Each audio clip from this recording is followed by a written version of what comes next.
ضلع केमाड़ी थाना site police का D1 बस स्टॉप के पास 4 रुकनी डकैत गिरोह से मुकाबला। 3 मुसल्लह डकैत फायरिंग के तबादले के बाद गिरफ्तार कर लिए गए। SSP केमाड़ी गिरफ्तार मुलजिमान के कब्जे से 2 अदद गैर कानूनी पिस्तौल, बमाज, जिंदा और चलीदा रौंद बरामद हुए। मुलजिमान के कब्जे से वारदातों में छीने गए 2 Honda 125 motorcycle, purse, mobile phones, cash, ATM cards वगैरह भी बरामद हुए। गिरफ्तार मुलजिमान की शनाख्त शाहिदुल्लाह, फिदा मोहम्मद और जमालुद्दीन के नामों से हुई, जबकि नईम वल्द अब्दुल कयूम नामी एक मुलजिम मौका से फरार होने में कामयाब हो गया।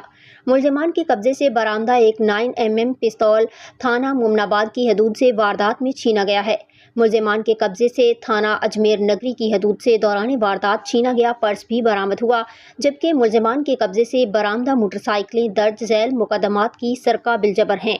मुकदमा इल्ज़ाम नंबर 182/24 बजुर्म दफ़ा 392, 397, 34 तेपे थाना बिलाल कॉलोनी। मुकदमा इल्ज़ाम नंबर 254/24 बजुर्म दफ़ा 397/34 तेपे थाना जौहराबाद। मुलजिमान को SHO थाना साइट इंस्पेक्टर चौधरी जावेद अख्तर ने स्टाफ के हमरा कार्रवाई करते हुए गिरफ्तार किया। मुलजिमान का साबिका क्रिमिनल रिकॉर्ड चेक किया जा रहा है। मुलजिमान के खिलाफ मुकदमात दर्ज करके मज़ीद तफ्तीश की जा रही है।